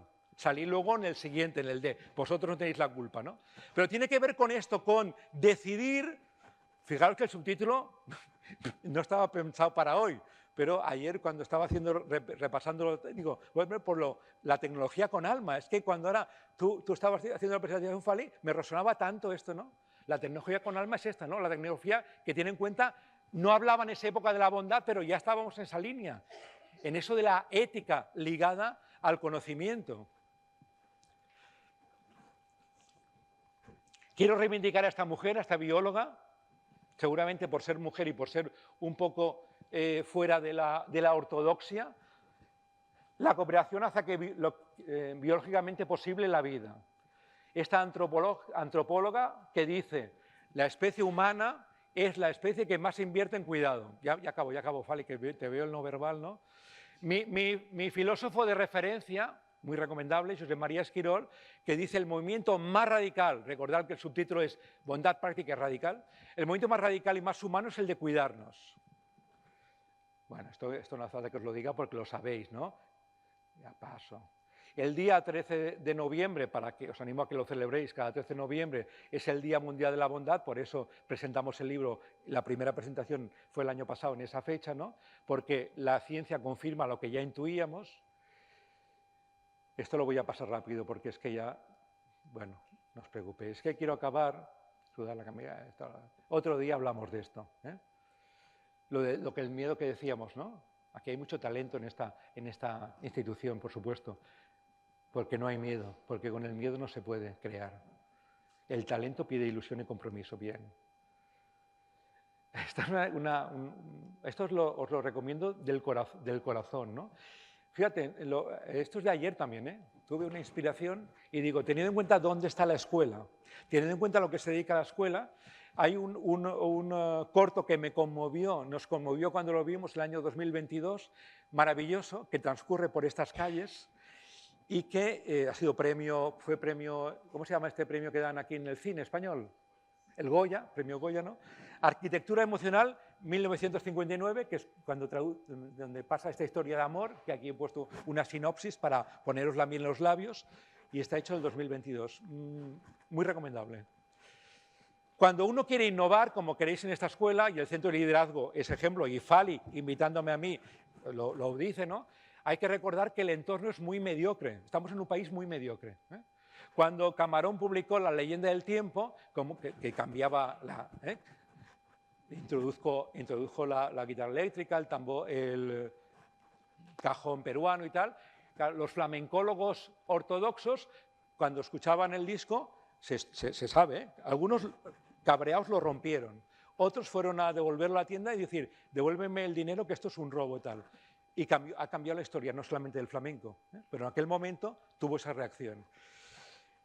La Escuela Andaluza de Salud Pública, en el año 2015, celebramos los 30 años. ¿Por qué pongo esto en 2015? Porque tuve el honor en aquel momento, el director de la escuela en aquel momento me pidió que hiciese como un acto de homenaje a la escuela, donde, por buscar un símil, la escuela siempre ha sido muy rompedora, muy innovadora, y por eso he sido tan feliz en la Escuela de Salud Pública. Resulta que en el año que se inauguró la escuela, es el mismo año en que Bob Dylan presentó esta canción que marcó también un antes y después en la música. Es la canción aquella que se sabe que cuando la interpretó en directo en el Festival de Newport, hasta piedras le echaron. ¿Por qué? Porque ¿cómo podía ser que el folk utilizase la guitarra eléctrica, la batería? Cambió el paradigma. Lo digo esto porque cuando nosotros en 2017 hicimos esta jornada en la Escuela de Salud Pública, no os podéis imaginar la cantidad de piedras virtuales que nos tiraron por las redes. ¿Cómo podía ser? Bueno, afortunadamente se pudo hacer, se llenó la escuela y a raíz de eso se puso en marcha muchas actividades, ¿no?, que están cambiando un poquito el tema en este país. Si queremos, hay que estar preparado. Estamos en un país mediocre, mediocre. Para mí ser optimista, que me mantiene en vida y apasionado, es una decisión ética. Yo he decidido ejercer ese optimismo. Por eso es importante que, digamos, reivindiquemos un optimismo consciente, un optimismo inteligente, no es naif. Vale la pena recordar que la NASA, cuando hace sus pruebas de entrada a los futuros astronautas, una de las pruebas es un test de optimismo versus pesimismo. Y dicen ellos públicamente, nunca fichamos una persona que puntúe alto en pesimismo. ¿Por qué? Dice, ¿os imagináis ir a la Luna o donde sea, en ese sitio? Mirad lo que está pasando con esos dos que aún están allí, que llevan meses, ¿no? una persona que tenga un tipo de pensamiento pesimista del tipo, Dios mío, ¿qué va a pasar? Nos vamos a morir, este ruido que es, no llegaremos. Coño, lo matas, acabáis, ¿no? Nada esotérico. La NASA es bastante rigurosa en estos temas científicos. Bien, acabo ya, ahora sí. Esto lo paso, tú, señores. Bueno, no, al menos lo que está en rojo, ¿eh? Sé que aquí no hay de esto, pero cuidado que no hay nada peor que un educador desencantado. Gran Torralba. Ya hemos comentado lo de facilitar, no lo vuelvo a decir. Verbo clave, sí. Ya acabo. Es que quiero, lo de mi hijo. Un WhatsApp que me envía hace unos años, pocos años, pero ya era mayorcito, talludito el chaval, y me dice, traduzco el catalán, papi, felicidades, gracias por hacerme libre, independiente y autosuficiente. Independiente, no independentista, quede claro, independiente. No, lo aclaro para que no haya dudas. Dice, hay muchos modelos de familia, pero personalmente prefiero el nuestro. A lo que voy, lo que está en rojo. Claro, os podéis imaginar las lágrimas de felicidad. Luego por la noche le llamé y dijo, tío, ya me puedo retirar como padre, ya está, conseguido. Libre, independiente y autosuficiente. Gracias a todos los que habéis venido aquí y quiero agradecer también mucho. Pongo lo de actiente. Actiente es una terminología que cada vez utilizamos más, que es paciente activo, ¿no? Yo me considero un paciente con dolor crónico activo. Entonces colaboro en cosas, a veces hago reuniones con pacientes y una de las primeras cosas que les digo, por favor, es lo siguiente. Si quejándome me doliese menos, estaría todo el santo día quejándome. Cuando caí en esa trampa, caí en la depresión. Estos que salieron de los Andes, que ahora se ha hecho esta película, uno de los supervivientes el otro día comentaba en la radio, y me gustó mucho decirlo, dice, allí, cuando estaban allí en la montaña, dice, estaba prohibido quejarse, porque eso añadía caos al dolor, caos a la situación, dolor al dolor. Bien. Y también quiero agradecer, porque estoy aquí, vivito y coleando, y como veis, apasionado por la vida, a mis padres, que en 2020 murieron precisamente por la pandemia, y entonces tuve que plantearme algo, porque yo, esto no os lo he dicho ahora, os lo comento ahora que estamos ya en petit comité nosotros, ¿no? Cuando yo decidí seguir vivo, llegué a un pacto conmigo mismo, y fue el siguiente, mientras mis padres vivan, no lo voy a hacer. Siguió la vida, yo resurgí cual ave fénix, volví a ser feliz, más realizado, más eudemónico y menos hedonista. Y llegó la pandemia, yo ya no me acordaba de lo que había yo dicho. En la primera ola murió mi padre, en Barcelona, estábamos confinados, no pude ni despedirme. En la segunda murió mi madre, lo mismo, no pude ni despedirme. Y entonces mi cerebro, un poco cabroncete, lo reconozco, me dijo, oye, ¿y aquello que dijiste en 2009? ¿No? Me lo sacó, yo os juro que yo no me acordaba. Y entonces, claro, digo, si sois lo más feliz, si la vida me apasiona, tal. Entonces es cuando escribí ese libro de Vosotros no tenéis la culpa, ¿no? Que al final es un canto a una vida real, es decir, a una vida que, como cantaba Camarón, apasionada, pero que a veces duele. No pero, y que a veces duele, ¿no? ¿Vale? Por tanto, gracias. Que ellos en 2009, sin saberlo, porque nunca se enteraron de esto, nunca se enteraron, sin saberlo en 2009, me dieron por segunda vez la vida. Gracias. Gracias.